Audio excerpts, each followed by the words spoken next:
Hi welcome to doctor BR Ambedkar followers and online academy. So మన channel ద్వారా ప్రతి ఒక్కరికి ఇండియన్ పాలిటీని ఫ్రీగా క్లాసులు అందిస్తున్నామండి. ఎవరైతే మన క్లాసులు చూస్తున్నారో మీరు సబ్స్క్రైబ్ చేసుకోండి. అదేవిధంగా ఎవరైతే ఈ యొక్క పూర్ స్టూడెంట్స్ ఉంటారో వాళ్ళు కోచింగ్లకి మనీ కట్టలేకపోతున్నారో వాళ్ళకు కూడా మన క్లాసులు రీచ్ అయ్యేటట్టు చూడాల్సిన బాధ్యత మీదండి. ఓకే, సో ఈరోజు మన టాపిక్ వచ్చేసి భారత భూభాగం. ఆల్రెడీ మనం ప్రీవియస్ క్లాస్లో పార్ట్స్ కంప్లీట్ చేసాం, అదేవిధంగా షెడ్యూల్స్ కంప్లీట్ చేసాం. సో ఒక్కసారి చూద్దామండి. మొత్తం ఆర్టికల్స్ 395, షెడ్యూల్స్ 8 రాజ్యాంగం ఆమోదించినప్పటికీ ప్రస్తుతం ఉన్నవి 12 అండి. సో తర్వాత భాగాలు. ఓకే, సో 22 రాజ్యాంగం ఆమోదించినప్పటికీ ప్రస్తుతం ఉంది 25 అండి. ఓకే, సో ఈరోజు మన టాపిక్ వచ్చేసి ఏవైతే ఈ భాగాలు అని చెప్పుకుంటున్నామో ఈ భాగాల్లో ఉన్న అదే వాటిని మనం పార్ట్స్ అంటామండి. ఓకే, సో పార్ట్ 1 గురించి ఈరోజు మనం డిస్కస్ చేస్తున్నామండి. Part 1. Okay, so part 1. So ఈ పార్ట్ 1లో ఉన్న ఆర్టికల్స్ ఎక్కడి నుంచి ఎక్కడికి ఉన్నాయండి? మనం పార్ట్ 1లో 1 to 4 ఆర్టికల్స్ అండి. ఓకే, సో ఈరోజు మనం మ్యాక్సిమం అన్ని 1 నుంచి 4 వరకు కంప్లీట్ చేయడానికి ట్రై చేద్దామండి. ఓకే, ఒకవేళ కానీ లెంత్ అయితే, ఎందుకంటే మనం పాలిటీలో మ్యాక్సిమం మనకు పాలిటీ అర్థమవుతుందన్నా మనకు పాలిటీ వచ్చిందన్నా కూడా మనకి మెయిన్గా ఆ యొక్క పాలిటీకి సంబంధించిన సుప్రీంకోర్టులు అంటే రాజ్యాంగానికి సంబంధించిన విషయాల్లో సుప్రీంకోర్టు ఎప్పుడు జోక్యం చేసుకుంది, రాజ్యాంగానికి విరుద్ధంగా చేసిన పార్లమెంట్ చట్టాలని సుప్రీంకోర్టు ఎటువంటి తీర్పులు ఇస్తుంది అనేది మనకు కానీ సుప్రీంకోర్టు తీర్పుల మీద ఒక కంప్లీట్ అవగాహన ఉంటే మీకు పాలిటీ అనేది ఈజీగా అర్థమైనట్టేనండి. Okay, so maximum 1 to 4 articles complete చేయడానికి ట్రై చేస్తాను. మరీ ఎక్కువ టైం అవుతుందంటే 2 క్లాసెస్ చేద్దామండి దీని మీద. ఓకే, సో ఇప్పుడు ఈరోజు మన టాపిక్ వచ్చేసి ఏదైతే భాగాలు ఉన్నాయో, ఎన్ని భాగాలు అని చెప్తున్నామంటే మొత్తం రాజ్యాంగం ఆమోదించేటప్పటికి 22, తర్వాత ఒక 3 యాడ్ అయ్యి మొత్తం 25 ఉన్నాయండి. ఓకే, సో దాంట్లో ఈరోజు మన topic part 1. Okay, so part 1లో మనం ఆర్టికల్ 1 గురించి మాట్లాడదామండి. ఆర్టికల్ 1. ఈ ఆర్టికల్ 1 ఏంటంటే యూనియన్ యొక్క పేరు, యూనియన్ యొక్క పేరు మరియు భూభాగం.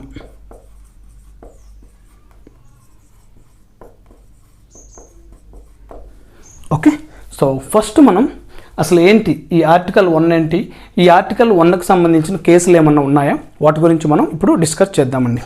ఓకే, సో దీన్నే మన యూనియన్ యొక్క పేరు. ఓకే, ఇక్కడ వరకు చూడండి. యూనియన్ యొక్క పేరు అంటే దీన్నే మనం ఎట్లా చెప్తామంటే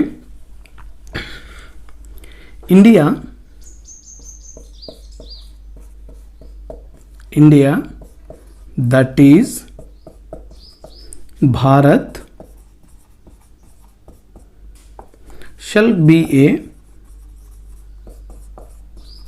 union of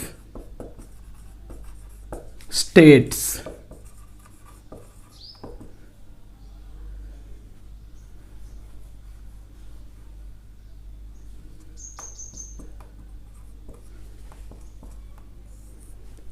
okay, so article 1 ఏంటంటే ఇండియా దట్ ఈజ్ భారత్. మనకి ఈ యొక్క ఆర్టికల్ 1లోనే ప్రపంచంలో ఏ రాజ్యాంగంలో అయినా కూడా ఎవరైనా సరే వాళ్ళ యొక్క రాజ్యాంగంలో మొట్టమొదటగా వాళ్ళ దేశం యొక్క పేరుని వీళ్ళు చెప్పుకుంటారండి. ఓకే, సో అదేవిధంగా మన యొక్క రాజ్యాంగంలో కూడా ఆర్టికల్ 1లో యూనియన్ యొక్క పేరు మరియు భూభాగం అంటే ఇండియా దట్ ఈజ్ భారత్. మన యొక్క యూనియన్ యొక్క పేరు ఏంటంటే మనది Bharat. Okay, next shall be a union of states. Okay, so ఇక్కడ కన్ఫ్యూజ్ అవుద్దండి, చాలా ఇంపార్టెంట్ అండి. ఇక్కడ యూనియన్ ఆఫ్ స్టేట్స్ అంటే ఇక్కడ రాష్ట్రాల కలయిక, రాష్ట్రాల యూనియన్. ఓకే, ఇక్కడ చూద్దామండి.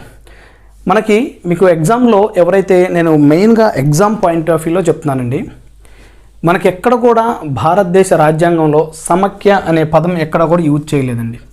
సమైక్య అంటే ఫెడరల్ అండి. ఓకే, ఫెడరేషన్ కానీ ఏదైనా అనుకోండి. ఓకే, సమైక్య అనే పదము మన యొక్క రాజ్యాంగంలో ఎక్కడ కూడా యూజ్ చేయలేదు. ఓకే, కాకపోతే వాడు ఎగ్జామ్లో ఎలా అడుగుతాడంటే ఏవైనా కొన్ని పదాలు ఇచ్చేసేసి లౌకిక కానీ అంటే ప్రవేశికలు ఇచ్చిన టాపిక్సే ఉన్నాయనుకోండి, సపోజ్ లౌకిక, సామ్యవాదం, అదేవిధంగా సమైక్య అని ఇచ్చేసి వీటిలో తప్పుగా ఉన్న వర్డ్ ఏదైనా అడుగుతారండి. ఓకే, సో అది సమైక్య అండి. మనం మాట్లాడేటప్పుడు మాత్రం సమైక్య సమైక్య సమైక్య దేశం మందంటాము, బట్ భారత రాజ్యాంగంలో మాత్రం ఎక్కడ కూడా సమైక్య అనే పదాన్ని సూచించలేదు. ఇది ప్రతి ఒక్కరూ గుర్తుంచుకోవాలండి. సమైక్య అనే వర్డ్ వాడినంత మాత్రాన మన రాజ్యాంగంలో ఎక్కడ కూడా సమైక్య అనే పదాన్ని వాడలేదండి. అది ఎందుకో ఇప్పుడు చూద్దామండి. వాస్తవానికి ఇక్కడ రాష్ట్రాల యూనియన్ అంటే అర్థం ఏంటంటే ఇక్కడ ఒకసారి చూడండి. ఎగ్జాంపుల్ మనం యుఎస్ఏ అని తీసుకుందామండి.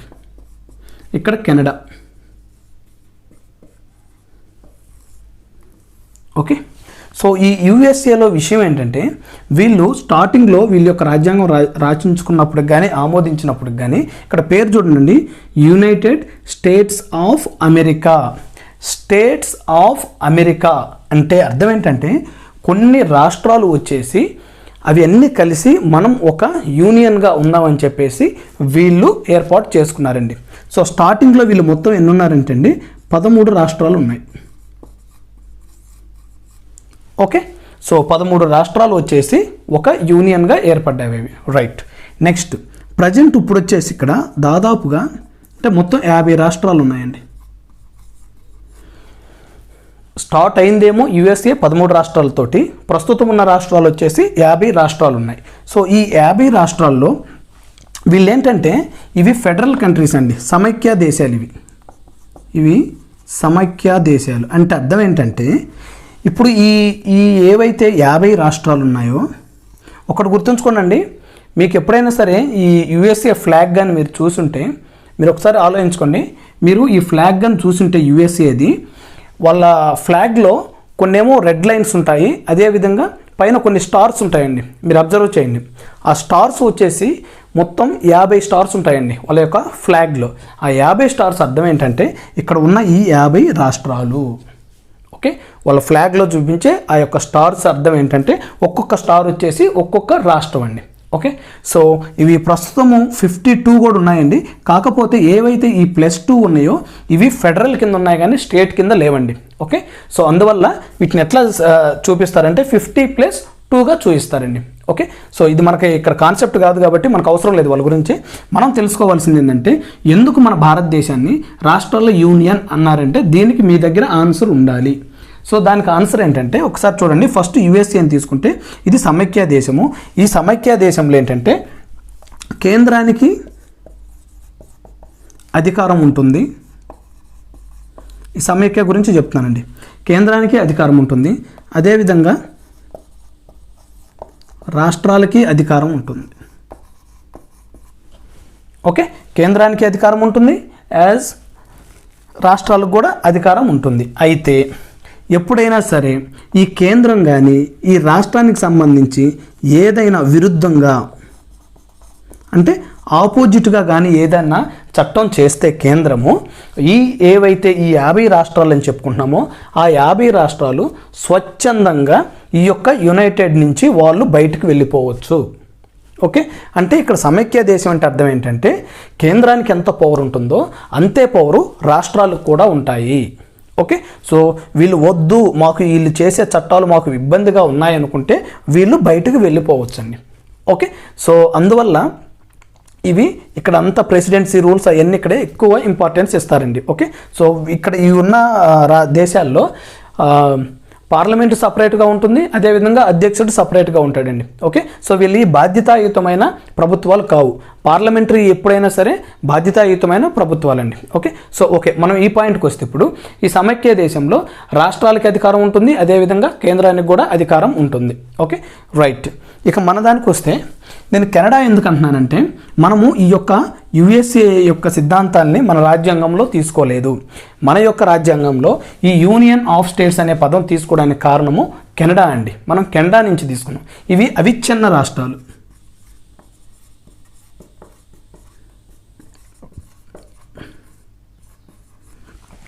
అవిచ్ఛిన్న రాష్ట్రాలంటే ఇది ఆల్రెడీ కంప్లీట్గా ఒక భూభాగం. ఓకే, సో ఇక్కడ ఒక ఎగ్జాంపుల్ చూపిస్తానండి. సపోజ్ ఇది కెనడా అనుకోండి. ఓకే, సో కెనడా ఇది ఆల్రెడీ కంప్లీట్గా ఒక భూభాగము. దీంట్లో డిఫరెంట్ స్టేట్స్ ఉన్నాయి అనుకోండి ఇలా. ఓకే, సో ఇవన్నీ మా ప్రాంతంలో అన్ని రాష్ట్రాలతో మేము కలిసి ఉంటాము అంటే ఆ ఉన్న రాష్ట్రాలు కూడా ఆ భూభాగంలోయేనండి. ఓకే, సో ఇవి విడిపోవడానికి కూడా వీలు ఉండదు. ఎందుకంటే వీళ్ళు మొత్తము ఎంతైతే రాష్ట్రాలకు అధికారం ఇస్తారో ఒక్కొక్కసారి ఆ రాష్ట్రాల పవర్ కూడా వీళ్ళ చేతికి వచ్చేస్తుందండి, సెంట్రల్ స్టేట్కి. ఓకే, సో దీన్ని బేస్ చేసుకొని మన యొక్క దేశాన్ని యూనియన్ ఆఫ్ స్టేట్స్గా తీసుకొని వీళ్ళు ఏం చేశారంటే ఇక్కడ ఇప్పుడు చూడండి, యూనియన్ స్టేట్స్ అంటే రాష్ట్రాల యూనియన్స్. ఇప్పుడు ఇది ఇండియా అనుకోండి.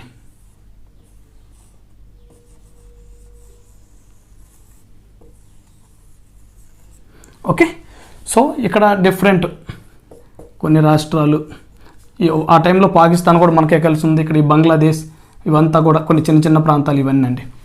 సో మనది ఈ యొక్క పాకిస్తాన్ సపరేట్ అయిపోయింది, అదేవిధంగా ఇక్కడ బంగ్లాదేశ్ సపరేట్ అయిపోయింది. ఇట్లా ఈ మయన్మార్ ఇవన్నీ పక్కకు పోగా మన భారతదేశం ఏదైతే ఉందో దానిలో ఉన్న ప్రాంతాలతోటే మనం ఒక దేశాన్ని ఏర్పాటు చేసుకున్నామండి. ఓకే, మనదేమో అవిచ్ఛిన్న దేశాలు, వీళ్ళు ఏమో సమైక్య అండి. అంటే వీళ్ళ ఇష్టం, ఇప్పుడు ఈ రాష్ట్రం ఉండాలనుకుంటే వీళ్ళతో ఉండొచ్చు, లేకపోతే పక్కకి వెళ్ళిపోవచ్చు. బట్ మన దేశానికి వచ్చేసరికి మన రాష్ట్రం మేము సపరేట్గా ఉంటామంటే దానికి కేంద్రం ఒప్పుకోదండి. ఓకే, సో ఇది ఫస్ట్ పాయింట్. ఓకే, ఇక మెయిన్గా అసలు కాన్సెప్ట్లోకి వెళ్దాం. So India that is Bharat అంటే మనది ఇండియాగా చెప్పుకుంటున్న Bharat. Right,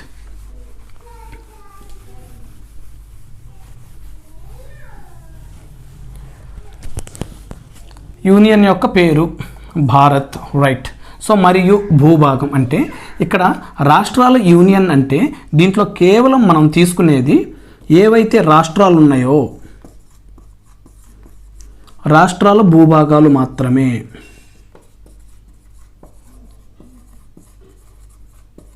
confuse అవ్వద్దండి. Union of states అంటే మనం ఏవైతే ప్రస్తుతం ఇప్పుడు 28 రాష్ట్రాలు అని చెప్తున్నామో ఈ 28 రాష్ట్రాలే ఈ రాష్ట్రాల యూనియన్ కింద ఉంటాయండి. ఓకే, సో అంతే తప్ప రిమైనింగ్ ఉన్న కేంద్రపాలిత ప్రాంతాలు వీటి కిందకి రావండి. ఓకే, సో నెక్స్ట్ మనం ఏం చెప్తున్నాము, నెక్స్ట్ మరియు భూభాగం. భూభాగం అంటే ఏమొస్తుందంటే మన భారతదేశం యొక్క భూభాగం అంటే ఫస్ట్ వచ్చేసి ఈ యొక్క రాష్ట్రాల యూనియన్ అంటే రాష్ట్రాల విస్తీర్ణం. రైట్, నెక్స్ట్ భారత భూభాగం అంటే మనం ఏవైతే కేంద్రపాలిత ప్రాంతాలని చెప్పుకుంటున్నామో అవి కేంద్రపాలిత ప్రాంతాలు.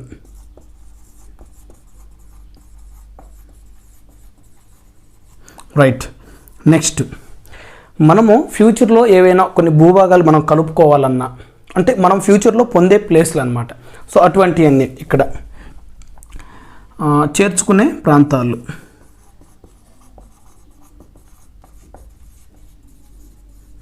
ఓకే, సో భూభాగం అంటే అర్థం ఏంటి, మనం ఇప్పుడున్న 28 రాష్ట్రాల విస్తీర్ణం, అదేవిధంగా కేంద్రపాలిత ప్రాంతాల విస్తీర్ణం, మనం ఫ్యూచర్లో ఏవైనా కొన్ని ప్రాంతాలని మనం తీసుకునేటంటే ఇచ్చేవి వీటిని ఆర్జించే ప్రాంతాలు అంటారండి. ఓకే, సో ఒక ఎగ్జాంపుల్గా మనం చెప్పుకోవాలనుకుంటే మనం ఎప్పుడైతే 1947 మనకు స్వతంత్రం వచ్చిందో ఈ టైంకి మన దగ్గర ఈ గోవా కానీ డయ్యూ డామన్ కానీ దాద్రా నగర్ హవేలీ కానీ అదేవిధంగా పాండిచ్చేరి కానీ ఈ ప్రాంతాలు మన దగ్గర లేవండి.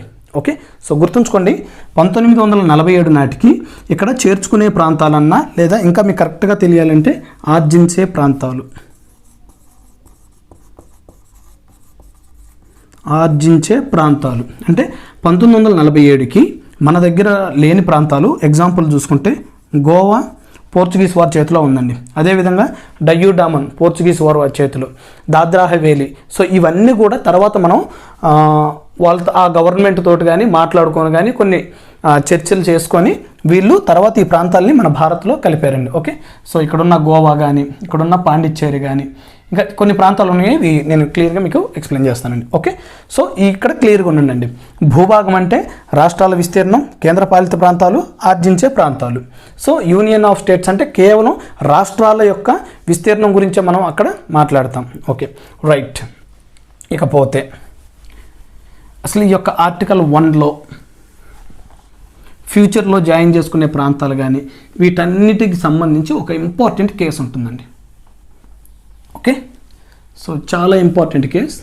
మీకు ఏవైతే నేను ప్రవేశికి చెప్పేటప్పుడు మీకు ఒక కేసు చెప్పానండి.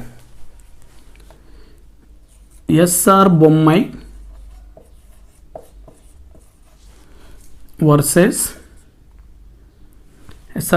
Versus state of Karnataka.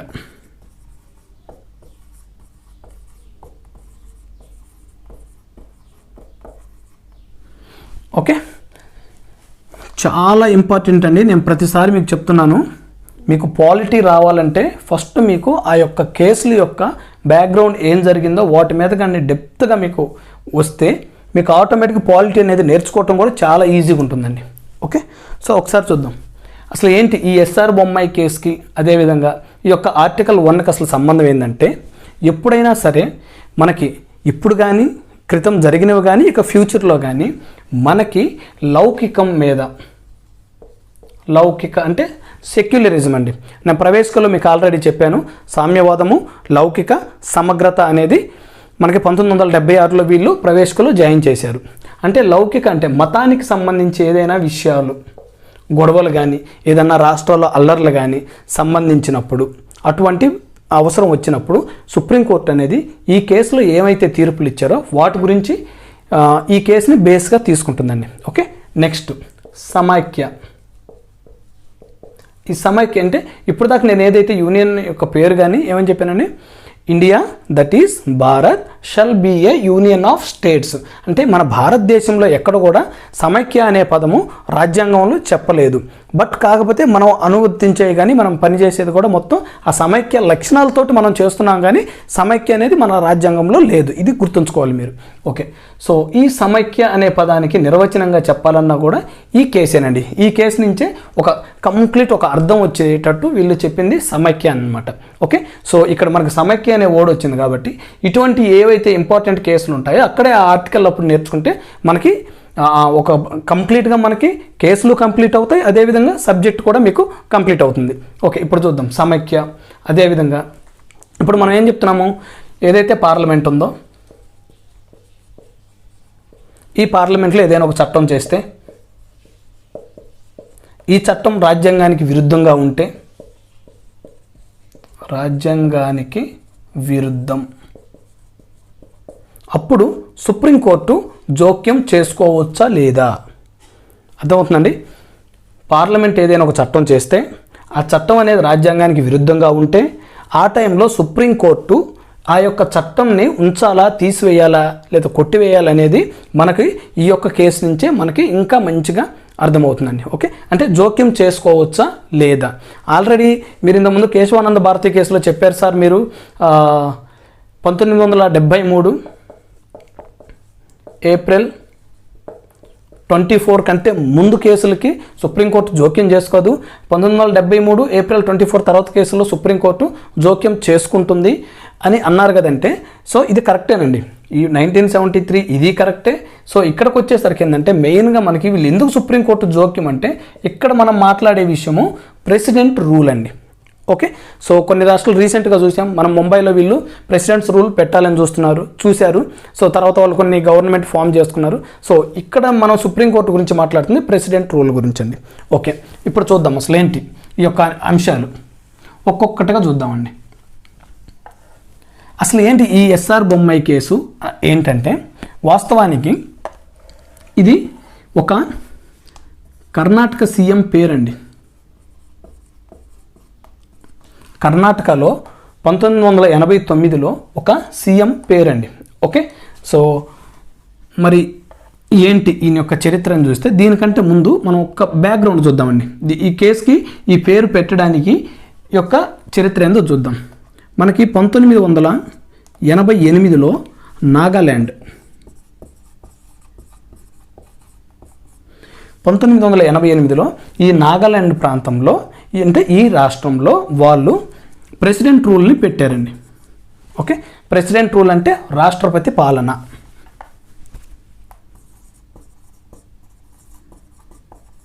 రాష్ట్రపతి పాలన. ఈ రాష్ట్రపతి పాలన ఎప్పుడు వస్తుందండి? ఏదైనా ఒక స్టేట్ ఉంటే, ఇది స్టేట్ అనుకోండి. ఓకే,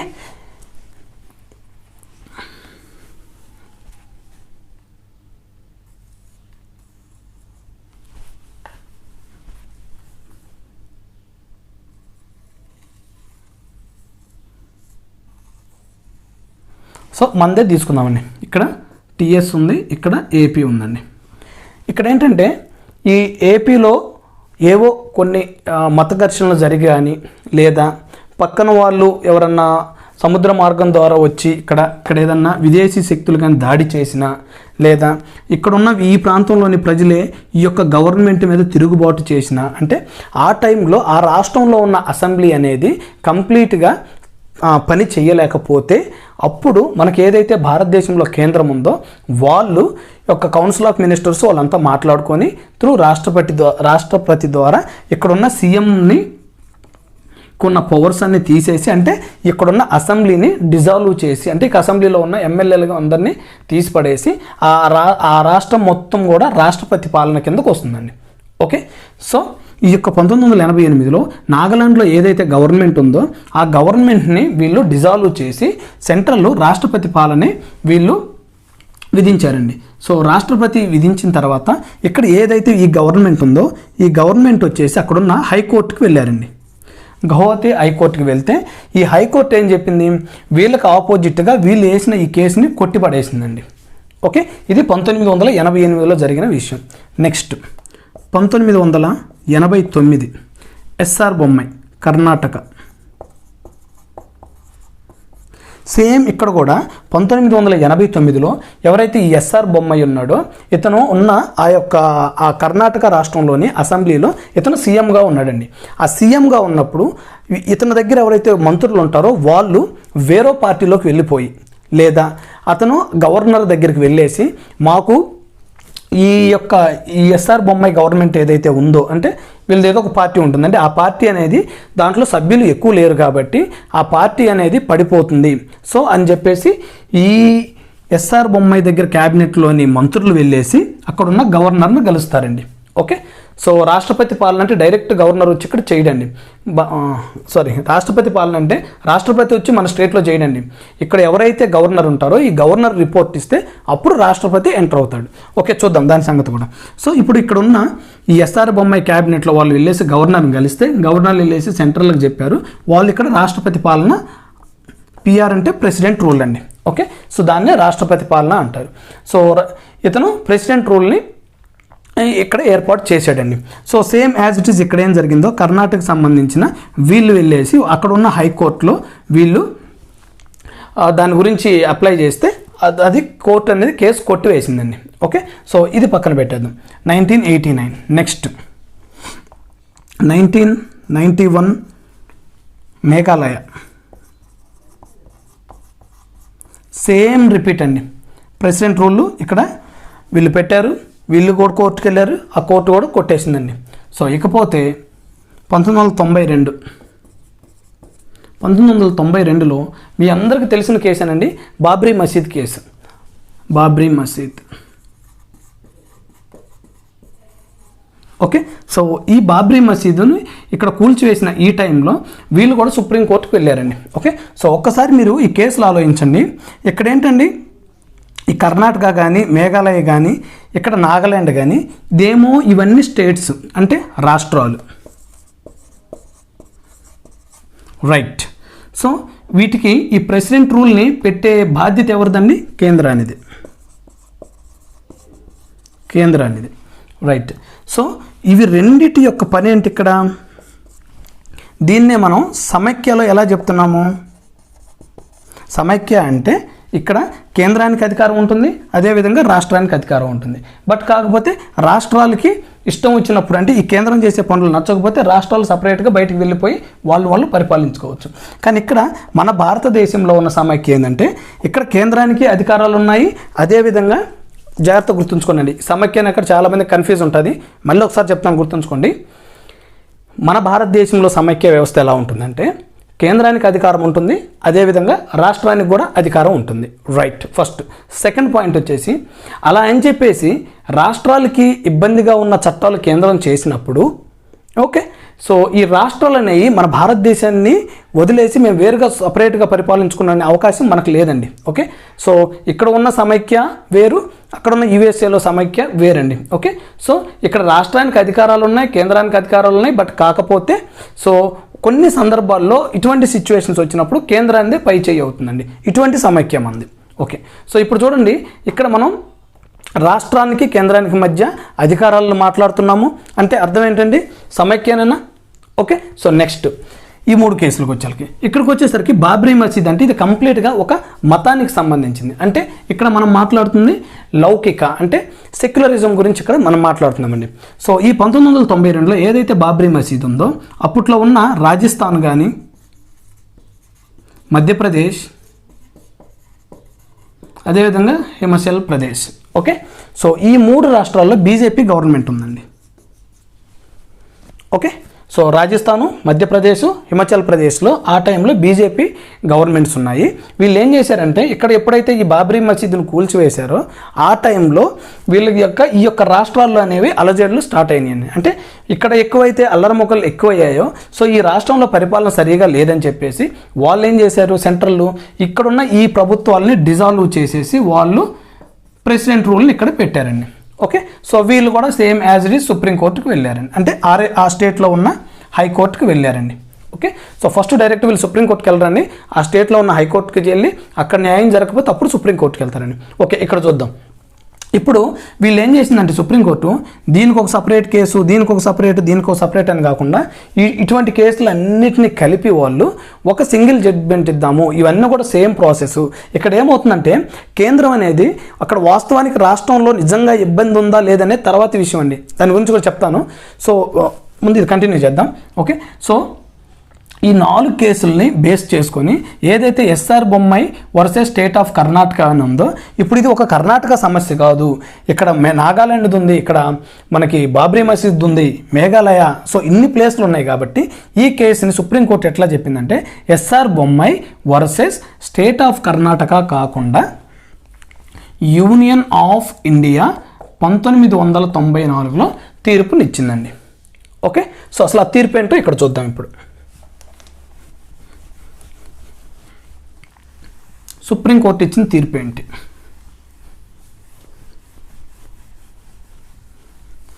మీకు నేనేం చెప్పానండి పార్ట్ చెప్పేటప్పుడు, పార్ట్ 18 ఏంటంటే అత్యవసర అంటే ఎమర్జెన్సీ, అత్యవసర పరిస్థితులు.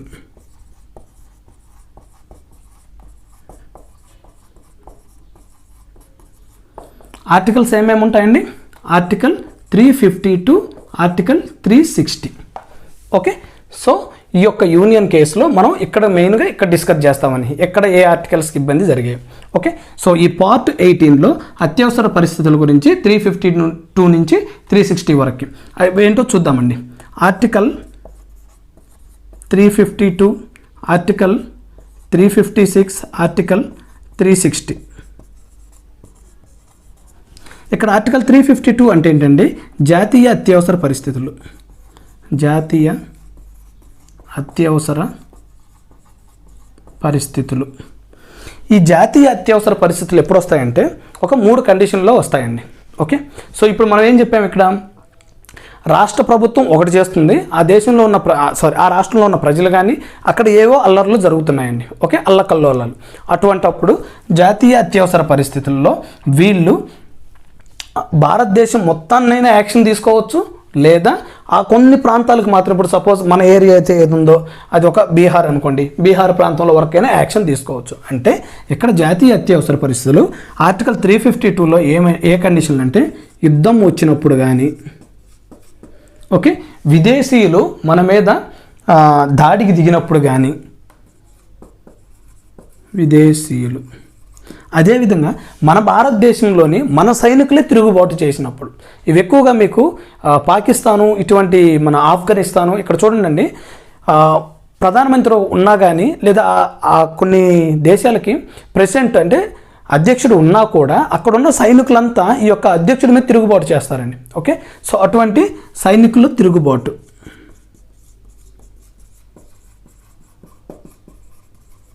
ఓకే, సో ఇటువంటి కండిషన్లు వచ్చినప్పుడు మనం ఆర్టికల్ 352 ద్వారా దేశంలో ఈ కండిషన్ని మనం అప్లై చేయొచ్చండి. ఓకే, సో నెక్స్ట్ ఆర్టికల్ 356 అంటే ఇప్పుడు ఏదైతే మనం చెప్పానో రాష్ట్రపతి పాలన.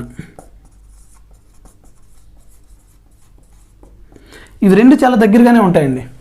ఇక్కడ ఏదైనా అల్లర్లో చెలరేగినప్పుడు అట్లా ఒక్క స్టేట్తో స్టార్ట్ అయ్యి దేశం మొత్తం కూడా చెలరేగొచ్చండి. ఆ దేశం మొత్తం చెలరేగినప్పుడు ఈ సైనికులు కూడా వాళ్ళకి సపోర్ట్ చేశారంటే ఆటోమేటిక్గా అప్పుడు జాతీయ అత్యవసర పరిస్థితి విధించాల్సి వస్తుందండి. ఓకే, సో నెక్స్ట్ రాష్ట్రపతి పాలన అంటే ఇప్పుడు సేమ్ యాజ్ ఇట్ ఈజ్ సెంట్రల్లో సపోజ్ ఒక ఎగ్జాంపుల్ చూద్దామండి. ఇక్కడ రాష్ట్రపతి పాలనకి సెంట్రల్లో బీజేపీ ఉందండి, రైట్. మనకి లాస్ట్ టైం కర్ణాటక, వీళ్ళు ఏం చేశారండి కర్ణాటకలో, వీళ్ళు ఏవైతే కాంగ్రెస్ వాళ్ళు అదేవిధంగా దేవేగౌడ పార్టీ అండి, సో వాళ్ళు మొత్తం కంబైన్డ్ అయ్యేసి గవర్నమెంట్ని కర్ణాటకలో ఫామ్ చేశారు. సో ఎప్పుడైతే ఈ దేవేగౌడ పార్టీ ఉందో ఆ పార్టీలోని సభ్యులు కొంతమంది వీళ్ళు బీజేపీకి సపోర్ట్ చేశారండి. అంటే ఇక్కడ ఏమవుతుంది, గవర్నమెంట్ అనేది ఇక్కడ ఉన్నది పడిపోతుంది. నెక్స్ట్ వీళ్ళు ఏం చేశారు, తెలివిగా బీజేపీ ఎమ్మెల్యేలతోటి ఆ వచ్చిన ఎమ్మెల్యేలతో కలిసి ఇక్కడ గవర్నమెంట్ని ఫామ్ చేశారండి. ఒకవేళ in case BJP government form చేసే అవకాశం లేకుండా కానీ ఉంటే అప్పుడు ఈ అసెంబ్లీని డిజాల్వ్ చేసి అప్పుడు రాష్ట్రపతి పాలన ఇక్కడ పెట్టేవాళ్ళండి వీళ్ళు. ఓకే, సో ఇటువంటివన్నీ వీళ్ళు అవకాశంగా తీసుకొని చేస్తున్నారని చెప్పేసి ఈ కేసు నుంచి ఒక మంచి తీర్పుని ఇచ్చారండి. ఓకే, నెక్స్ట్ ఆర్టికల్ 360 వచ్చేసి ఆర్థిక అత్యవసర పరిస్థితి. ఓకే, చూద్దాం ఈ యొక్క మూడేంటి, ఈ పార్ట్ 18కి ఎస్ఆర్ బొమ్మాయి కేసుకి సంబంధం ఏందో చూద్దామండి. ఇక్కడ మనం ఏదైతే ఆర్టికల్ 356 అని చెప్పానో ఇక్కడ మనకి ఆర్టికల్ 355 ఏం చెప్తుందంటే ఏదైతే కేంద్రం ఉందో, ఇది నేను కేంద్రం అనుకుంటున్నానండి. ఈ కేంద్రం అనేది గుర్తుంచుకోండి, నేను కంప్లీట్గా రాయట్లేదు, మీరు నీట్గా రాసుకోండి.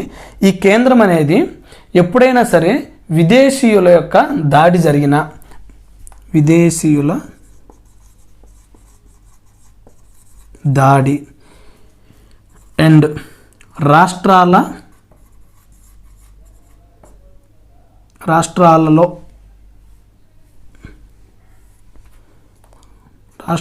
కాపాడాల్సిన బాధ్యత కేంద్రానిది. ఓకే, సో ఆర్టికల్ 355 ఏం చెప్తుందంటే మన దేశ భూభాగంపై ఏదైనా విదేశీయులు దాడి జరిగినా లేదా మన ఆ టైంలో మన రాష్ట్రాలని కాపాడాల్సిన బాధ్యత కేంద్రానిదే. అంటే సింపుల్గా అర్థం అవ్వాలంటే ఏదైతే మనం కేంద్రం అని చెప్తున్నామో ఈ కేంద్రము ఏ స్టేట్కి అయితే ఏదైతే చెప్తుందో, సపోజ్ ఏపీ, ఇక్కడ టీఎస్, బీహారు, రాజస్థాను, వీళ్ళు ఈ కేంద్రం మాట వినాలి. సింపుల్గా మనకు అర్థమయ్యే భాషలో ఆర్టికల్ 355 అంటే ఏంటండి, విదేశీయులు కానీ లేదా రాష్ట్రాల్లో ఏదైనా ఇబ్బందులు జరిగినప్పుడు దాన్ని కేంద్రం చూడాలి. అంటే ఇక్కడ 356 ఏం చెప్తుంది, రాష్ట్రపతి పాలన. ఈ రాష్ట్రపతి పాలన ఎప్పుడు వస్తుంది, ఏదైతే ఈ స్టేట్ ఉందో ఈ స్టేట్లో అల్లకల్లోలం మొదలయ్యాయో అప్పుడు ఈ కేంద్రం వచ్చేసి మీ రాష్ట్రంలో మీరు అసెంబ్లీని సరిగా నడపలేకపోతున్నారు కాబట్టి మేము రాష్ట్రపతి పాలన విధిస్తున్నామని చెప్పేసి వీళ్ళు ఎంటర్ అయ్యి ప్రెసిడెంట్ రోల్ని ఇక్కడ తెస్తారండి. Okay, right. ఇది 355. సో నెక్స్ట్ ఇక చూసుకుంటే 356 రైట్.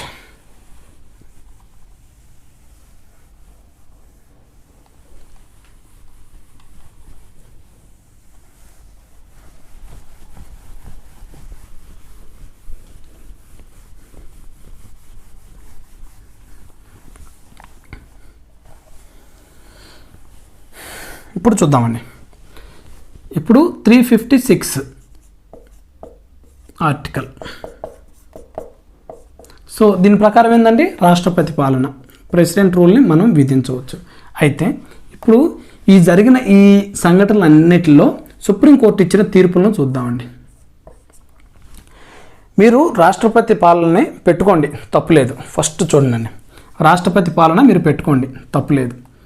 అయితే ఈ రాష్ట్రపతి పాలన అనేది ఎలా విభజించాలి, ఎలా అంటే ఫస్ట్ ఏ స్టేట్ గవర్నర్ ఉన్నాడో ఈ గవర్నర్ అనే వ్యక్తి రాష్ట్రపతికి రిపోర్ట్ ఇవ్వాలండి. రాష్ట్రపతికి రిపోర్ట్. ఓకే, సో అప్పుడు వీళ్ళు ఆ స్టేట్లో ప్రెసిడెంట్ రూల్ని పెడతారు. రైట్. నెక్స్ట్ ఇంకొక కండిషన్ ఉందండి. గవర్నరు రాష్ట్రపతికి రిపోర్ట్ ఇవ్వలేదు,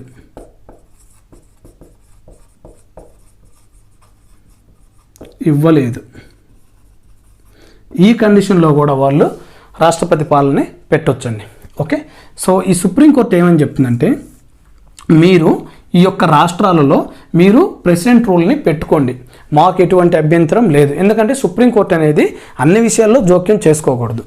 కాకపోతే ఈ సుప్రీంకోర్టు ఏం చెప్తుందంటే ఈ విషయంలో ఇప్పుడు ఇదేంటండి, రాష్ట్రం అనేదేమో రాష్ట్రం, అదేవిధంగా కేంద్రం. ఈ రాష్ట్రాన్ని యొక్క తప్పు ఉన్నా తప్పు లేకపోయినా కేంద్రంలో ఒక పార్టీ ఉండి రాష్ట్రంలో ఈ పార్టీకి ఆపోజిట్ ఉన్న పార్టీ ఇక్కడ ఉంటే ఓకే, సో వీళ్ళు ఏదో ఒకటి ఇట్లా చేసేసి ఇక్కడ ప్రెసిడెంట్ రూల్ పెడుతున్నారు కాబట్టి దీనికి ఏదైనా సొల్యూషన్ చూపించాలని చెప్పేసి సుప్రీంకోర్టు ఏమని చెప్తుందంటే మీరు రాష్ట్రపతి పాలన పెట్టుకోండి, మాకు అభ్యంతరం లేదు. బట్ కాకపోతే మీరు ఎందుకు పెడుతున్నారో దానికి సంబంధించిన దాని యొక్క బ్యాక్గ్రౌండ్ అనేది ఖచ్చితంగా మాకు చెప్పాలి. ఎవరైతే ఇప్పుడు ఒక రాష్ట్రాన్ని వీళ్ళు ప్రెసిడెంట్ పాలన విధించారో ఇక్కడ ఈ రాష్ట్రం కానీ సుప్రీంకోర్టుని అడగడానికి కానీ వెళ్తే ఆ టైంలో సుప్రీంకోర్టు ఖచ్చితంగా ఈ యొక్క కేంద్రాన్ని అంటే పార్లమెంటు చేసిన యొక్క ఈ విషయాన్ని వీళ్ళు అడుగుతారు. ఓకే, సో ఏమని అడుగుతారు, మీరు ఎందుకు ఈ యొక్క రాష్ట్రంలో ప్రెసిడెంట్ రూల్ పెడుతున్నారో దానికి రీజన్ చెప్పమని ఖచ్చితంగా సుప్రీంకోర్టు అడుగుతుందండి. ఓకే, సో అంతకుముందు ఈ ఎస్ఆర్ బొమ్మాయి కేసుకు ముందేంది వీళ్ళు చూస్తూ ఉండేవాళ్ళు అంతే. సుప్రీంకోర్టు అది మేము రాజ్యాంగ సవరణ చేసాము ఏదో చెప్పి వీళ్ళు లాగిచ్చేస్తూ ఉండేవాళ్ళని. సో ఇక్కడ ఈ కేసు నుంచి ఎస్ఆర్ బొమ్మాయి కేసు 1994 నుంచి ఇటువంటివి కానీ చేస్తే ఖచ్చితంగా సుప్రీంకోర్టు అనేది మీరు ఎందుకు ప్రెసిడెంట్ రూల్ని పెడుతున్నారో దానికి రీజన్స్ ఖచ్చితంగా మీరు వాళ్ళు చెప్పి తీరాలి. సో అప్పటి నుంచే ఈ యొక్క 1994 నుంచే ఈ ప్రెసిడెంట్ రూల్ అనేది చాలా వరకే తగ్గిపోయాయి. అంతకుముందు భయంకరంగా ఉండేదండి, మాట్లాడితే ప్రెసిడెంట్ రూల్, మాట్లాడితే ఎమర్జెన్సీ, ఇట్లా భయంకరంగా ఉండేది. ఓకే, సో ఇది మెయిన్గా సమైక్య అంటే ఇక్కడ దీని అర్థం అంతా సుప్రీంకోర్టు క్లియర్గా చెప్తుందంటే ఇక్కడ కేంద్రానికి ఎంత అధికారం ఉందో రాష్ట్రానికి అంతే అధికారం ఉంది. ఓకే, నెక్స్ట్ ఇది ఈ కేసు ప్రెసిడెంట్ రూల్ గురించి అండి. నెక్స్ట్ ఇక వస్తే సెక్యులరిజం అంటే లౌకిక. సో గుర్తుంచుకోండి దీని ఆన్సర్ మొత్తం సమైక్య అంటే ఇప్పుడు కేంద్రానికి అధికారం ఉంది, అదేవిధంగా రాష్ట్రానికి కూడా అధికారం ఉంది. నెక్స్ట్ మనం ఏం చెప్పామండి, ఇంకోటి లౌకిక గురించి మాట్లాడదాం. బాబ్రీ మసీద్ గురించి లౌకిక. ఇక్కడ ఏంటంటే సేమ్ యాజ్ ఇట్ ఈజ్, ఇది అబ్రాడ్ అండి అంటే విదేశాలు, ఇది ఇండియా. ఓకే, సో ఇక్కడ విషయం ఏంటంటే మన ఇండియాలో ఇది ప్రభుత్వం, ఈ ప్రభుత్వము అన్ని మతాలని ఒకే విధంగా చూస్తుందండి. ఓకే, సో అది ఏ మతమైనా కూడా అన్ని మతాలు ఇక్కడ భిన్నత్వంలో ఏకత్వం లాగా అన్నీ మనకి కలిసే ఉంటాయండి ఇక్కడ. ఓకే, సో మతం కూడా కొన్ని సందర్భాల్లో దీంట్లో ఇన్వాల్వ్ అయ్యేసి ఆ మతం కోసం యొక్క మంచి చేయడానికి కానీ ప్రభుత్వం ఎంతో కొంత ఇప్పుడు చూస్తూనే ఉన్నాం. ఇక్కడ తెలంగాణలో ఎంత అమౌంట్ గుళ్ళకు పెడుతున్నారు. ఓకే, సో ఆ మతాన్ని డెవలప్ చేయడం కోసం ఏదైనా కానివ్వండి మన ఇండియాలో మొత్తం కలిసి ఉంటాం. ఓకే, బట్ ఇక్కడికి వచ్చేసరికి విదేశాలు ఏంటంటే ఎక్కడైతే ప్రభుత్వం ఉందో ఇక్కడ మతం ఉందో ఎప్పుడు కూడా విదేశాలలో ఈ మతం విషయంలో ప్రభుత్వం జోక్యం చేసుకోదు.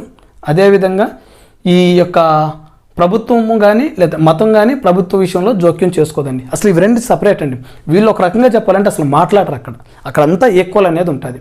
సో ఈ యొక్క బాబ్రీ మసీద్ విషయంలో ఏం చెప్తారంటే వీళ్ళు ఆ 1992లో జరిగిన దాంట్లో ఈ యొక్క ఎస్ఆర్ బొమ్మాయి కేసులో ఈ లౌకిక గురించి కూడా ఇచ్చేసి మనం ఇండియాలో ఫాలో అవుతున్న లౌకిక అంటే సెక్యులరిజం, ఈ మతాలు వేరు, విదేశాల్లో ఉన్న మతాలు వేరు, మీరు దాని ప్రకారం తీసుకొని ఇక్కడికి రావద్దు అని చెప్పేసి ఈ యొక్క లౌకిక అనే పదానికి క్లియర్ ఒక డెఫినేషన్ ఇచ్చారండి. ఆ డెఫినేషన్ ఏంటంటే మన భారతదేశంలో అన్ని మతాలు సమానమే.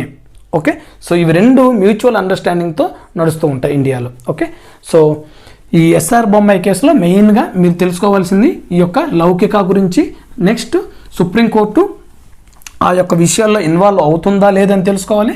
నెక్స్ట్ సమైక్యకి అర్థం అండి. ఓకే, సో ఇది కంప్లీట్గా మనకి ఆర్టికల్ 1 ఇండియా గురించి మనం క్లియర్గా భూభాగం గురించి తెలుసుకున్నాం. నెక్స్ట్ ఇప్పుడు ఆర్టికల్ 2 అండి. చాలా టైం అయింది. ఆర్టికల్ 2 ఏంటంటే నూతన రాష్ట్రాల విలీనం మరియు స్థాపన. ఓకే, మీరు ఇక్కడ రాష్ట్రాలైనా అనుకోండి లేదా నూతన భూభాగాలైనా అనుకోండి, ఏదైనా ఒకటే. నూతన భూభాగాల విలీనం మరియు స్థాపన. ఓకే, సో ఇక్కడ కూడా ఒక కేసు ఉంటుందండి, చాలా ఇంపార్టెంట్ కేసు. అదేంటంటే బెరుబారి యూనియన్ కేసు 1960. ఓకే, సో చూద్దాం అసలు ఈ నూతన భూభాగాల విలీనం మరియు స్థాపన అంటే ఈ కేసు గురించి మనం ఇప్పుడు మాట్లాడదామండి. Okay, right. ఇక్కడ ఏంటంటే ఈ ఆర్టికల్ 2లో నూతన భూభాగాల విలీనం మరియు స్థాపన అంటే మన ఇండియా ఏదైతే ఉందో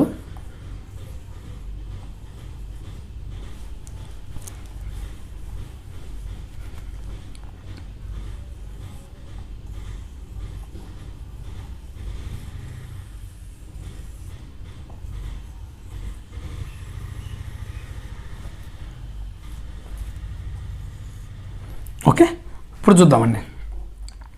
ఈ భారతదేశంలో ఇక్కడ ఉన్న ఈ గోవా కానీ, ఇక్కడ ఉన్న డయ్యూ డామన్లు కానీ, అట్లా కొన్ని ప్రదేశాలు, ఇక్కడున్న ఈ పుదుచ్చేరి కానీ, ఈ ప్రాంతాలన్నీ మనకి భారతదేశానికి స్వతంత్రం వచ్చేటప్పటికి ఇవి మన స్టేట్లో కలిసి లేవండి. ఇక్కడ ఉన్న సిక్కిం కానీ, ఓకే, ఇవన్నీ మన భారత భూభాగంలో కలిసి లేవు. ఓకే, సో ఇప్పుడు చూడండి, నూతన భూభాగాల విలీనం అంటే ఇప్పుడు నేను చెప్పిన ఈ గోవా కానీ, ఈ యొక్క పుదుచ్చేరి కానీ, ఈ యొక్క సిక్కిం కానీ, ఇటువంటి ప్రాంతాలు మన దేశంలోకి వచ్చి విలీనం అవ్వటం. రైట్. మరియు స్థాపన అంటే ఇక్కడ కొత్త రాష్ట్రాలు ఏర్పాటు చేసుకోవటం. ఇవన్నీ కూడా మనకి ఆర్టికల్ 2లో వస్తాయండి. ఓకే, చూద్దాం అసలు ఏంది ఆర్టికల్ 2 ఏంటి, ఈ యొక్క కొత్త ప్రాంతాలు ఎలా వీళ్ళు విలీనం చేశారంటే, ఫస్ట్గా మనం గుర్తుంచుకోవాల్సింది, ఏ రాష్ట్రాన్నైనా ఏ ప్రాంతాన్నైనా మన భారతదేశంలో కలుపుకోవాలి అంటే అది ఖచ్చితంగా రాజ్యాంగ సవరణ ద్వారా మాత్రమే కలుపుకోవాలి. సో ఫస్ట్ పాయింట్, రాజ్యాంగ సవరణ ద్వారా మాత్రమే ఆ యొక్క ప్రాంతాలని మన భూభాగాల్లో కలుపుకోవాలి. ఓకే, సో ఇప్పుడు చూద్దాం అసలు ఏంటి మెయిన్గా ఇక్కడ విషయం ఏంటంటే ఈ కేసు గురించి చూద్దాం. ఈ బెరుబారి యూనియన్ అంటే ఏంటంటే, ఎక్కడైతే మనం మీరు ఇక్కడ చూడండి, ఈ మ్యాప్లో నేను రెండు మీకు ఒరిజినల్ గ్రాఫ్ చూపిస్తాను, దాన్ని క్లారిటీగా దాన్ని రెండు కంపేర్ చేసుకుంటూ చూడండి. సో ఇక్కడ ఉంది ఏంటండి, ఇది పాకిస్తాన్. నేను ఎప్పటి గురించి మాట్లాడుతున్నాను, 1960లో గురించి మాట్లాడుతున్నాను. ఓకే, సో ఇక్కడున్న ఈ యొక్క ఏదైతే ప్రాంతం ఉందో ఇది వెస్ట్ బెంగాల్. ఈ వెస్ట్ బెంగాల్లోని ఒక చిన్న ప్రాంతమే ఈ బెరుబారి. ఓకే, సో బెరుబారి, ఇది బెరుబారి. వీళ్ళు ఏం చేశారంటే ఈ పాకిస్తాన్ తోటి 1958లో భారత్ పాకిస్తాన్ చట్టం అనే ఒకటి ఉంటుందండి. ఓకే, సో 1958లో భారత్ పాకిస్తాన్ అనే ఒక చట్టం ఉంటుంది. సో ఆ టైంలో మీరేంటి పాకిస్తాన్ అని ఇటు ఉంది కదా, ఇక్కడ ఈ పాయింట్లో గురించి మాట్లాడుతున్నారంటే, సో 1971 తర్వాత ఇక్కడ ఏదైతే మనం బంగ్లాదేశ్ అని చెప్తున్నామో అది కంప్లీట్గా స్వతంత్రం వచ్చిందండి. ఓకే, సో అంతకుముందు ఇది మొత్తం కూడా ఒకటే ప్లేస్ అండి, దాన్ని పాకిస్తాన్ అనే పిలిచేవాళ్ళు. ఓకే, సో వీళ్ళు ఏం చేశారంటే ఈ యొక్క బార్డర్స్, కొన్ని సందర్భాల్లో ఈ యొక్క బార్డర్లో కొన్ని ఇష్యూస్ ఉన్నాయండి. సపోజ్ ఇక్కడ చూసామనుకోండి, ఇక్కడ సర్క్రిక్ రేక్ దగ్గర, గుజరాత్ దగ్గర కచ్ అనే ప్రాంతం ఉంటుందండి. ఆ ప్రాంతం అప్పటి నుంచి ఇప్పుడు కూడా ఇంకా డిస్ప్యూట్లోనే ఉందని. అలాగే వీళ్ళు ఏం చేశారంటే ఈ ప్రాంతంలో ఏదైతే అంటే ఇక్కడ ఈ బంగ్లాను కూడా వీళ్ళంతా మతపరంగా ఇవి డివిజన్ అయినాయి కాబట్టి ఇక్కడ ముస్లిమ్స్ ఉంటారు, ఇక్కడ ముస్లిమ్స్ ఉంటారు కాబట్టి అంతకుముందు ఇది రెండు కూడా పాకిస్తాన్ కిందే ఉన్నాయి కాబట్టి వీళ్ళు ఏం చేశారు ఇక్కడ ఏదైతే ఈ బెరుబారి అనే ప్రాంతం ఉందో ఈ ప్రాంతాన్ని బంగ్లాదేశ్కి ఇచ్చేసి, బంగ్లాదేశ్ అనకూడదండి పాకిస్తానే అనాలి ఆ టైంకి.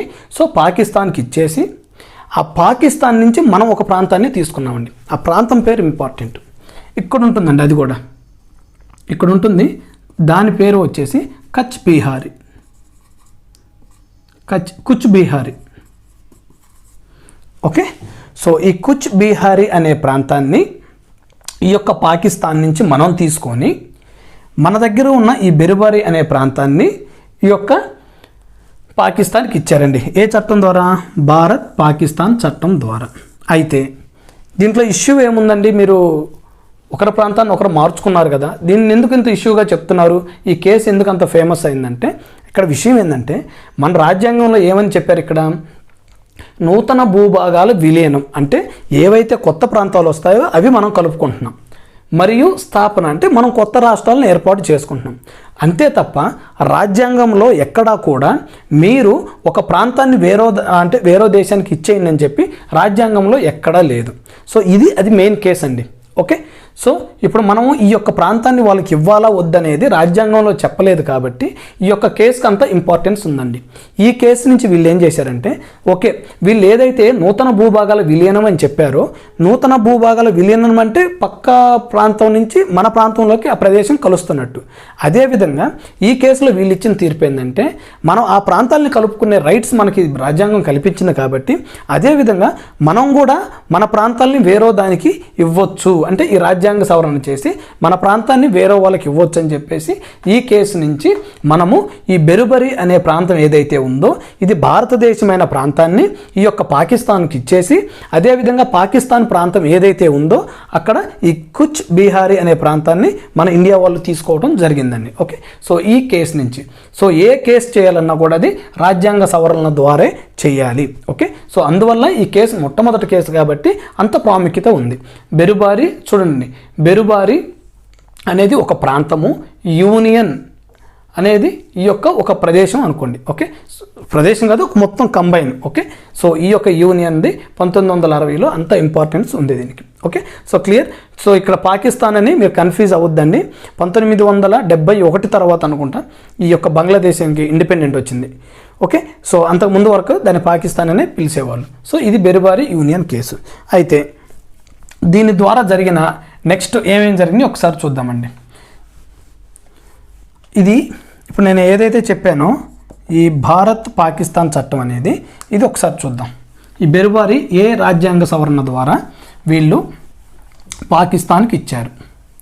సో మొట్టమొదటగా మనం ఏం చెప్పామండి, ఏదైనా మన దేశంలో విలీనం చేసుకోవాలంటే ఖచ్చితంగా రాజ్యాంగ సవరణ చేయాలి. సో అందువల్ల వీళ్ళు 9వ రాజ్యాంగ సవరణ చట్టం 9వ రాజ్యాంగ సవరణ చట్టం ఎప్పుడండి? 1960.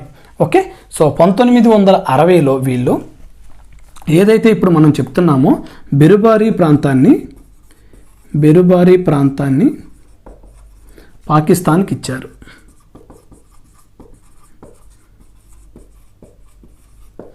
రైట్, సో అదేవిధంగా కుచ్ బీహారీ ప్రాంతాన్ని భారత్ తీసుకుంది. రైట్, సో ఇది చాలా ఇంపార్టెంట్ అండి. 9వ రాజ్యాంగ సవరణ చట్టం 1960. నెక్స్ట్ దీని తర్వాత ఇంకా చాలా జరిగాయండి. 10వ రాజ్యాంగ సవరణ చట్టం ఇది వచ్చేసి 1961లో జరిగిందండి. ఓకే, సో ఏదైతే మనం ఇప్పుడు చెప్తున్న ఈ దాద్రా అండ్ నగర్ హవేలీ ప్రాంతాన్ని భారత సమైక్యలో విలీనం.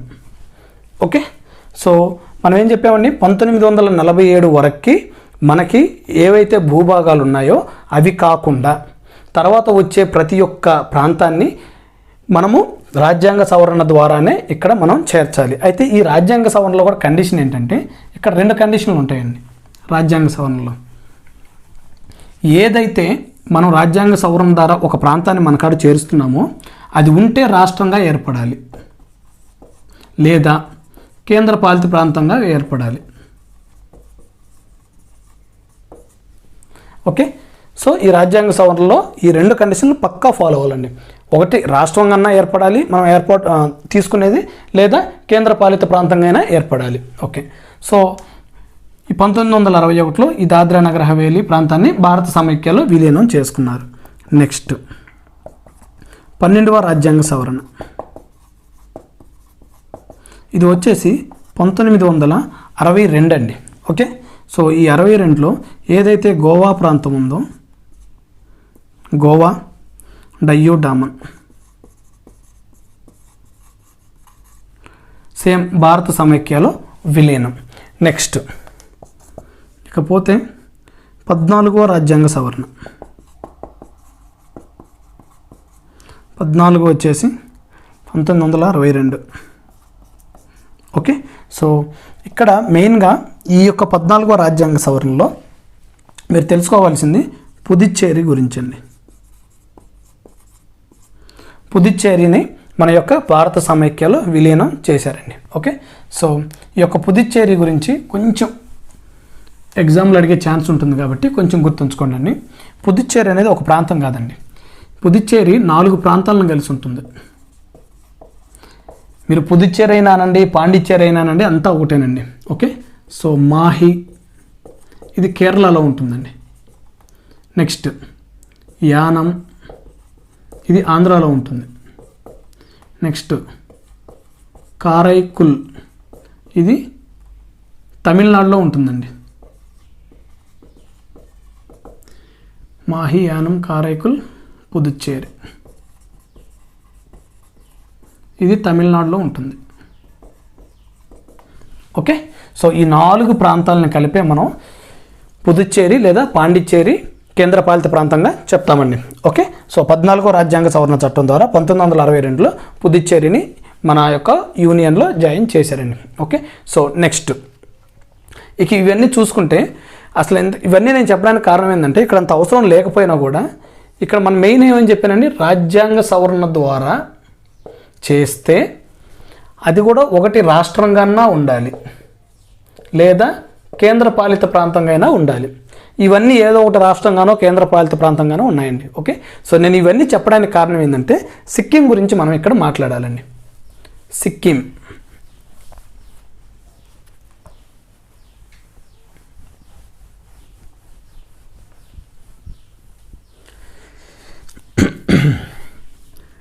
ఇప్పుడు ఇదంతా స్టోరీ చెప్పింది ఈ సిక్కిం గురించి మీకు అర్థం అవడం కోసం అండి. ఓకే, ఇప్పుడు చూద్దాం.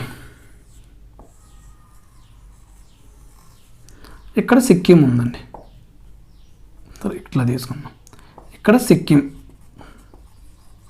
ఓకే, సో ఇక్కడ టిబెట్, ఇది మొత్తం చైనా. ఇక ఓకే, చైనా అనేది ఏంటండి, ఇది సమైక్య దేశం. ఓకే, సమైక్య అనే కానీ సామ్యవాద దేశం అన్నాం. సామ్యవాదం అంటే ఈ సామ్యవాదంలో ప్రజల మంచి కంటే ఆ దేశ భద్రత ఇంపార్టెంట్ అండి. ఓకే, సో వీళ్ళు ఏం చేశారంటే ఏదైతే ఈ టిబెట్ ప్రాంతం ఉందో ఈ టిబెట్ ప్రాంతాన్ని చైనా వాళ్ళు ఆక్రమించారండి. మీకు కరెంట్ ఇష్యూలో కూడా చాలా ఇంపార్టెంట్ అండి, గుర్తుంచుకోండి. ఈ చైనా వాళ్ళు ఈ టిబెట్ ప్రాంతాన్ని ఆక్రమించుకున్నారు. ఓకే, అయితే ఈ సిక్కిం అనేది అటు చైనాకు సంబంధించింది కాదు, ఇటు ఇండియాకు కూడా సంబంధించింది కాదండి. అసలు సిక్కింకి భారతదేశానికి సంబంధమే లేదు ఒక మాటలో చెప్పాలంటే. ఓకే, సో అది కంప్లీట్గా ఒక సపరేట్ దేశం అండి సిక్కిం అనేది. ఇక్కడ ఎక్కువగా బుద్ధిస్టులు ఉంటారండి. ఓకే, ఇక్కడంతా బౌద్ధ మతాన్ని స్వీకరించి ఇక్కడ కంప్లీట్గా బుద్ధిస్టులు ఉంటారు. అయితే ఇక్కడ జరిగిన విషయం ఏంటంటే వీళ్ళు ఈ టిబెట్ని ఆక్రమించిన తర్వాత పొరపాటున చైనా వాళ్ళు కానీ మమ్మల్ని కూడా ఆక్రమిస్తే వాళ్ళకేంటంటే మేము స్వతంత్రంగా ఉండాలనేది వాళ్ళ ఇంట్రెస్ట్ అండి. వీళ్ళు ఆక్రమించి వాళ్ళ కింద పోవటం వీళ్ళకి ఇష్టం లేదు. అది ఫస్ట్. చైనాలో కలవటానికి వాళ్ళకి ఇష్టం లేదు. అలా అని చెప్పి ఇండియాలో కలుస్తారంటే ఇండియాలో కూడా కలవటం వాళ్ళకి ఇష్టం లేదండి. ఓకే, సో అప్పుడు ఈ సిక్కింకు సంబంధించిన రాజు ఎవరైతే ఉన్నారో ఆ రాజులు ఏం చేశాడంటే, ఆ రాజు వచ్చేసి ఆ టైంలో ఉన్న ఇందిరాగాంధీ, నేను 1974లో సంగతి మాట్లాడుతున్నానండి. ఓకే, సో 1974లో ఇందిరాగాంధీ ఉంది పిఎంగా. అయితే ఈ సిక్కిం సంబంధించిన రాజులు ఎవరైతే ఉన్నారో అతను వచ్చేసి ఇక్కడ ఇండియా గవర్నమెంట్ తోటి మాట్లాడుకొని ఇక్కడ కండిషన్ ఏంటంటే, మేము మీ యొక్క భారతదేశంలో కలవము, అంటే మీ యొక్క భారతదేశం కేంద్రం ఏదైతే చట్టాలు చేస్తుందో ఆ చట్టాలు మాకు వర్తించవు, మాకు జస్ట్ సపరేట్గా మాకు మీ కింద ఉంటాము అంతే తప్ప మీ భారతదేశానికి మాకు సంబంధం లేనట్టు ఒక అగ్రిమెంట్ చేసుకుంటారండి వీళ్ళు. ఓకే, సో అగ్రిమెంట్ ఏంటంటే వీళ్ళు మనకి ఇక్కడ కండిషన్ ఏంటండి, ఏదైనా ఒక ప్రాంతాన్ని మన దేశంలోకి తీసుకురావాలంటే ఫస్ట్ కండిషన్ ఏంటి, రాజ్యాంగ సవరణ చేయాలి. ఓకే, ఇది కండిషన్, రాజ్యాంగ సవరణ చేయాలి. రాజ్యాంగ సవరణ చేస్తే ఖచ్చితంగా ఇది రాష్ట్రం అన్న అవ్వాలి లేదా కేంద్రపాలిత ప్రాంతం అయినా అవ్వాలి. కానీ సిక్కిం వాళ్ళు ఏం చెప్తున్నారు, మేము మీ దాంట్లో కలుస్తాం కానీ మీ యొక్క అధికారాలు మా మీద పుయ్యొద్దు అని చెప్పేది వీళ్ళ ఇంటెన్షన్ అనమాట. సో దానికోసమని వీళ్ళు ఏం చేశారంటే 35వ రాజ్యాంగ సవరణ 35వ రాజ్యాంగ సవరణ చట్టం అని ఒక దాన్ని తీసుకువచ్చేసి 1974లో 35వ రాజ్యాంగ సవరణ చట్టం 1974లో వీళ్ళు ఏదైతే ఆర్టికల్ 2 ఉందో దానికి ఆర్టికల్ 2A అని 1974లో రాజ్యాంగ సవరణ చట్టంలో వీళ్ళు ఆర్టికల్ 2A క్లాజ్ ఏని పొందుపరిచి దీంట్లో ఏం చెప్పారంటే, సిక్కిం అనేది associated state. Okay, so article 2A అనేది రాజ్యాంగ సవరణ ద్వారా వీళ్ళు జాయిన్ చేసి 2కి ఇది క్లాజ్ ఏ అనమాట చేసేసి వీళ్ళు దీని ద్వారానే 10వ షెడ్యూల్ని ఏర్పాటు చేసి అసలు ఈ అసోసియేటెడ్ స్టేట్ అంటే ఏంటో దాని యొక్క అర్థము దాని గురించి ప్రతిదీ కూడా ఈ షెడ్యూల్లో జాయిన్ చేశారండి. ఓకే, సో ఇది 10వ షెడ్యూల్. ఏ రాజ్యాంగ సవరణ చట్టం ద్వారా, 35వ రాజ్యాంగ సవరణ చట్టం, ఇయర్ 1974. ఇక్కడ చాలామందికి ఒక డౌట్ వస్తుందండి, నిన్న క్లాస్ ఎవరైతే చేశారో నిన్నే కదా సార్ మీరు 10వ షెడ్యూల్ ఏదైతే ఉందో అది పార్టీ ఫిరాయింపుల చట్టం అని చెప్పారు.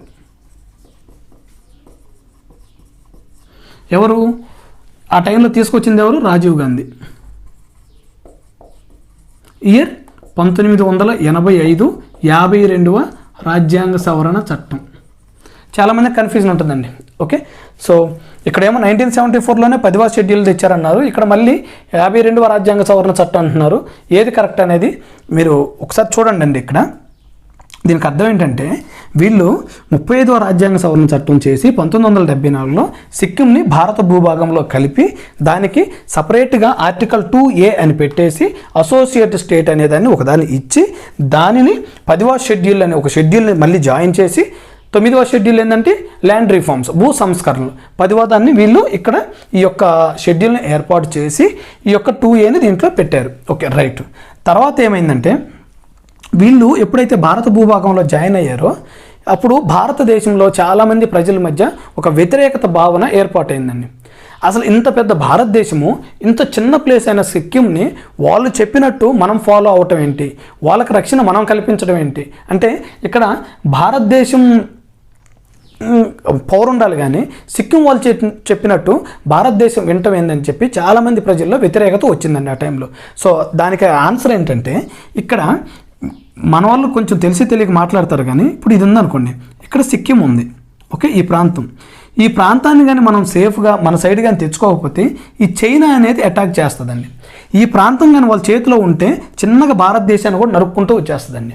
సో దానికోసమని సిక్కిం చెప్పినట్టు అంత పెద్ద భారతదేశం అయినా సరే తల వంచి తర్వాత ఏం చేశారంటే వీళ్ళు నెక్స్ట్ 36వ రాజ్యాంగ సవరణ చట్టం చేసి 1975లో, గుర్తుంచుకోండి, కన్ఫ్యూజ్ అవ్వద్దు. 36వ రాజ్యాంగ సవరణ చట్టం 1975లో ఈ చట్టంలో ఏం చేశారంటే వీళ్ళు 35వ రాజ్యాంగ సవరణ చట్టం ద్వారా ఆర్టికల్ 2A అనే దాన్ని కొత్త ఆర్టికల్ చేర్చి అది 10వ షెడ్యూల్ని దాని గురించి చెప్పారు కదా.